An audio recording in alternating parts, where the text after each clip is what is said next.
రాయలసీమ గుండెల్లో, ప్రకృతి ఒడిలో ఎవ్వరికీ అంతగా తెలియని ఒక దివ్య క్షేత్రం దాగి ఉంది. 1000 బావుల మహిమను మోసుకున్న పవిత్ర స్థలం, భక్తుల కోరికలు నెరవేర్చే స్వయంభూ శ్రీ లక్ష్మీ నరసింహస్వామి వెలిసిన పుణ్యభూమి ఇదే 1000 నూతల కోన.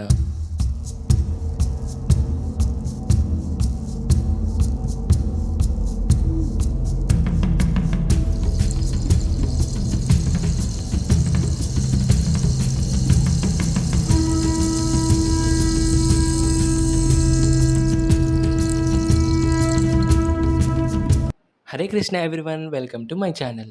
1000 నూతల కోన. ఈ పేరులోనే ఒక విశేషం దాగి ఉంది. ఒకప్పుడు ఈ ప్రాంతమంతా అనేక సహజ బావులతో, జలమూలాలతో నిండి ఉండేదని పెద్దలు చెబుతారు. అందుకే దీనికి 1000 నూతల కోన అనే పేరు వచ్చింది. కాలగమనంలో ఆ బావులలో చాలా వరకు కనుమరుగైనా ఇప్పటికీ 2 పుణ్య కోనేరులు భక్తులకు దర్శనమిస్తూనే ఉన్నాయి. ఈ కోనేళ్లలో స్నానం చేస్తే పాపక్షయమై శుభ ఫలితాలు కలుగుతాయని ఇక్కడి భక్తుల నమ్మకం. ఈ పవిత్ర ప్రదేశంలో స్వయంభూగా వెలిసిన శ్రీ లక్ష్మీ నరసింహస్వామి భక్తులను కాపాడే క్షేత్రపాలకుడిగా భావించబడుతున్నాడు. ఉగ్రతలోనూ కరుణను మోసుకొచ్చిన నరసింహ అవతారం, భక్తుడి ఒక్క పిలుపుకే పరిగెత్తి వచ్చే పరమాత్మ స్వరూపం.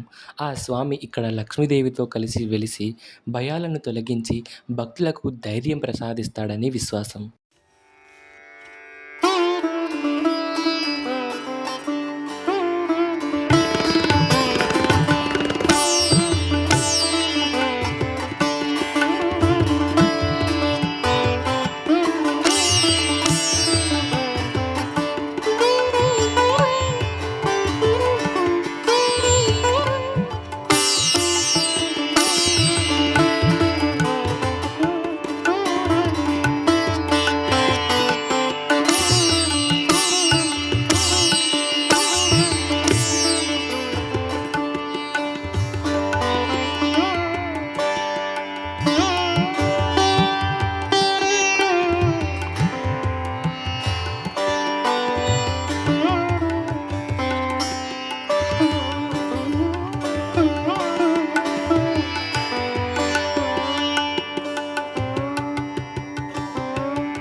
హిరణ్యకశిపుని వధించిన తర్వాత ఉగ్రరూపంతో ఈ క్షేత్రానికి వచ్చారు.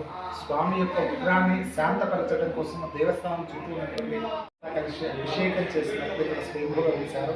స్వామివారి కృతయుగంలో ఉద్భవించడం జరిగింది. కృతయుగం చివరిలో వాల్మీకి మహర్షి వారి క్షేత్రానికి వచ్చి ఇక్కడే కొంతకాలం పాటు తపస్సు చేసుకుని కోనేళ్ల పైన వరాహ గుహ అని ఉంది. అక్కడ కూర్చుని రామాయణంలో కొంత భాగాన్ని రచించారు. త్రేతాయుగంలో శ్రీరామచంద్ర వారి క్షేత్రానికి వచ్చి ఇక్కడ కాకాసుర వధ జరిపి స్వామి ఎదురుగా ఉన్నటువంటి కొండకు బాణంతో శంకు చక్రం గీశారు. ఆ ప్రదేశం దాటి లోపల కాశీ గడ్డ ఎక్కడా సంచరించారు. అన్నమాచార్యుల వారు స్వామివారిని దర్శించుకొని ఈయన పైన 16 సంకీర్తన కూడా రచించడం జరిగింది. ఈ ఆలయాలు జనమేజయ మహారాజు కాలంలో నిర్మాణం చేసి ఉన్నారు. అవన్నీ శిథిలమై పరిస్థితికి వచ్చిన వల్ల ప్రస్తుతం భక్తుల సహకారంతో పునర్నిర్మాణం చేయడం జరిగింది. పునర్నిర్మాణం చేసిన తర్వాత నూతన విగ్రహ ప్రతిష్ఠ చేశారు.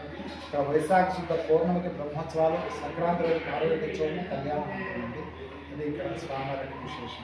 ఆలయ గర్భగుడిలో స్వామివారి దివ్యమూర్తిని చూసిన క్షణం మనసులో మాటలు ఆగిపోతాయి.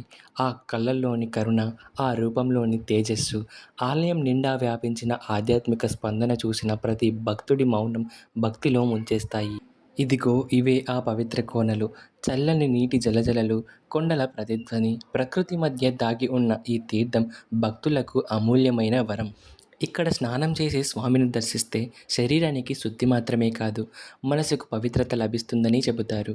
ఎన్నో కుటుంబాలు ఈ తీర్థస్థానాన్ని ఒక దైవానుభూతిగా భావిస్తాయి.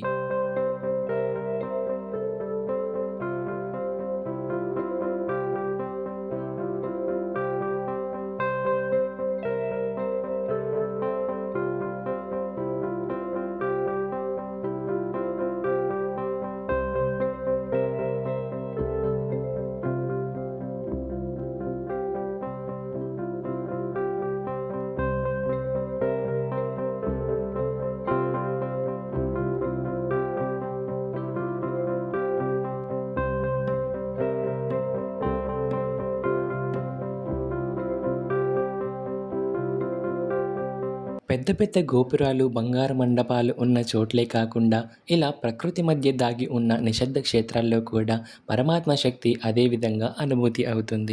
వెయ్యి నూతల కోన మనకు అదే చెబుతుంది. భక్తితో వెళ్తే ప్రతి రాయి ఒక మంత్రం, ప్రతి జలబిందువు ఒక తీర్థం. మీరు కూడా జీవితంలో ఒకసారి వెయ్యి నూతల కోన శ్రీ లక్ష్మీ నరసింహస్వామిని దర్శించి ఈ దివ్యానుభూతిని పొందండి. అలానే ఈ వీడియో నచ్చితే లైక్ చేయండి, షేర్ చేయండి. ఇంకా ఇలాంటి హిడెన్ స్పిరిచువల్ ప్లేసెస్ కోసం మా ఛానల్ని సబ్స్క్రైబ్ చేసుకోండి. జై శ్రీ లక్ష్మీ నరసింహాయ నమః.